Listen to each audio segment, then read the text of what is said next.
Life isn't easy.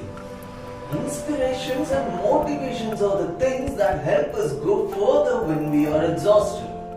Little advice and few pats on the back obviously do miracles. One can become a complete man or complete woman only after they have learned how to live their life happily without hurting others.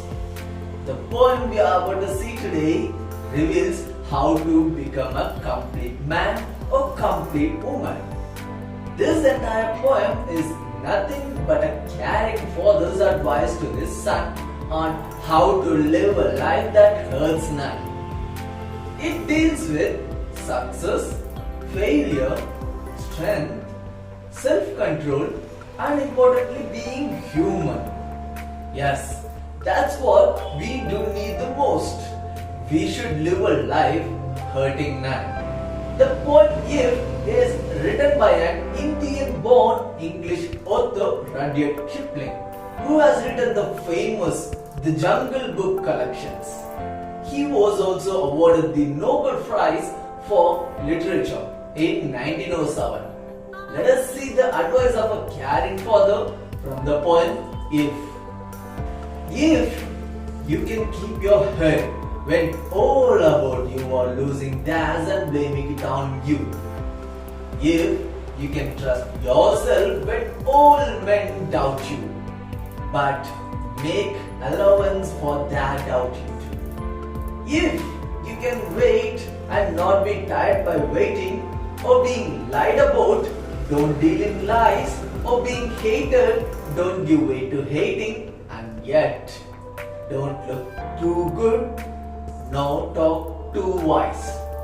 If you can dream and not make dreams your master, if you can think and not make thoughts your aim, if you can meet with triumph and disaster and treat those two impostors as the same, if you can bear to hear the truth you've spoken, twisted by nails to make a trap for fools, or what's the things that you gave your life to, broken, and stoop and build them up with worn out tools. If you can make one heap of all your winnings and risk it on one turn of pitch and toss and lose and start again at your beginnings and never breathe the word about your loss. If you can force your heart and nerve and sinew to serve your turn long after they are gone, and so hold on when there is nothing in you except the will, it says to them, hold on.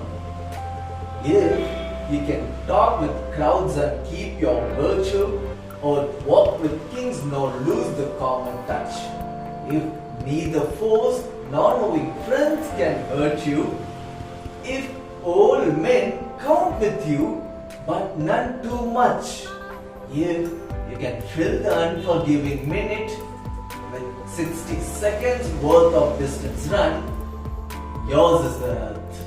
Yes, yours is the earth and everything that's in it. And which is more, you will be a man, my son. You will be a man. A single poem with all life's lessons. 4 stanzas having 8 lines each. Each stanza has a rhyme scheme of A, B, C, D, C, D. Except the first stanza, which has the rhyme scheme of A, B, C, B, C. Throughout the poem, the persona gives multiple scenarios, both positive and negative, along with a quick look into how one should conduct oneself. The poem has an almost mathematical proof about it with its if-then scenario. If he or she is able to do all that was just mentioned, he or she will not only have the world at the fingertips, but also he or she will be a man. Here it is represented as a matured one. Let us discuss it stanza-wise. First stanza, if you can keep your head when all about you are losing theirs and blaming it on you. If you can trust yourself when all men doubt you, but make allowance for their doubting too. If you can wait and not be tired by waiting, or being lied about, don't deal in lies. Or being hated, don't give way to hating. And yet, don't look too good, nor talk too wise. The first scenario mentioned in the first two lines speak about the importance of maintaining the level of good attitude even at times when your friends did not have one, and blaming the situation on you. It's just like sometimes your friend may have to lie with the parents, and on looking at you he might say, "It's the situation, I cannot tell the truth." The speaker tells you that you should not lose your level head at any cost. You should not lie. Yes, you should not lose your attitude at any cost. The next two lines emphasizes two traits that all people must possess: self-trust and empathy. Empathy is the ability to understand the thoughts and feelings of others. You have to trust yourself when everyone doubts you, but at the same time you have to see if you are right and just from their point of view. The last four lines of the stanza flow together nicely as it says, you have to wait for things to happen. You should not tell lies even someone lied you in the past. You should not hate anybody, even the one who hates you. Looking too good or talking too wise could sometimes hurt people. So the advice here is, do not look too good, do not talk too wise, stay normal. Let us have a look at the second stanza. Second stanza.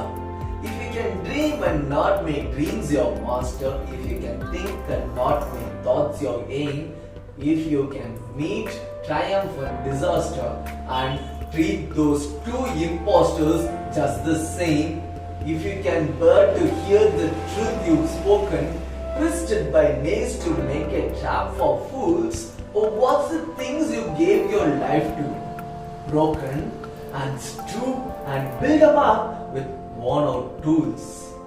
The line, if you can dream and not make dreams your master, if you can think and not make thoughts your aim, is a very important principle of having balance. In the beginning, he says you to have a dream and dream of becoming a scientist or becoming a doctor or an engineer, but here he also insists that it should not become your master. That literally means you should not only work for your dreams, because that will make you a slave to your dreams. You should not be a slave to your dreams. People should not be a slave to their dreams, constantly working for their dreams and wishes. There are other things we should work towards, other than our selfish desires. In this line, the word dreams were given the human quality of being a master. It's nothing but a personification, a poetic device that gives human characteristics to non-humans. The next two lines are, if you can meet with triumph and disaster and treat those two impostors just the same. He says triumph and disaster are impostors. Who is an impostor? Impostor is a person who pretends to be someone else in order to cheat others. How does this word refer to triumph and disaster? Before saying that, let me show you the poetic device the poet has used in these lines. The speaker uses metaphor that describes a person or object by referring to something that is considered to possess similar characteristics. Yes, it refers to something that possesses similar characteristics. He says two impostors. That is a characteristic a human possesses. And meanwhile, the same can be applied to triumph and disaster that are temporary in one's life but act as if it's permanent. That's the metaphor here, a poetic device used here. Let's come to the point. How does the word impostor refer to triumph and disaster? Triumph means victory and disaster refers to problems. In this world, both these victory and problems are temporary. It comes and goes in the walk of life. We should treat the both same. We should not be too proud of being a victor or too sad of facing a difficulty. We have to treat both the same way as they are not permanent in one's life. They are not permanent in one's life. They come and go in the middle of life. The next two lines, if you can bear to hear the truth you've spoken, twisted by knaves to make a trap for fools. Here, the speaker informs you that dishonest people around you may twist your true words against you to fulfill their wish. Yes, the dishonest people, they may twist your words, your true words, to make their wish fulfilled. Sometimes they may tell you, once you said you will help others, what now? I just asked you to help me writing this homework as I have other works to do. They may use your own words against you. The speaker says that you must have strength to hear such words. The last two lines say, oh, what's the things you gave your life to? Broken and stoop and build them up with worn out tools. It means you have worked hard to achieve something in life, but due to a situation, everything may have collapsed and failed. You might think that it is impossible to give another try. At such situation, you should not lose your wits.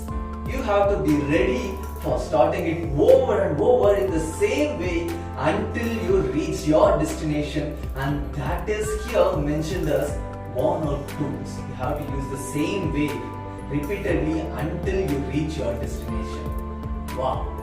Every line in the poem has loads of inspiration that every person needs. I guess you are eager to hear what the other two stanzas have. Watch the next part of the video to know about the last two stanzas of the poem.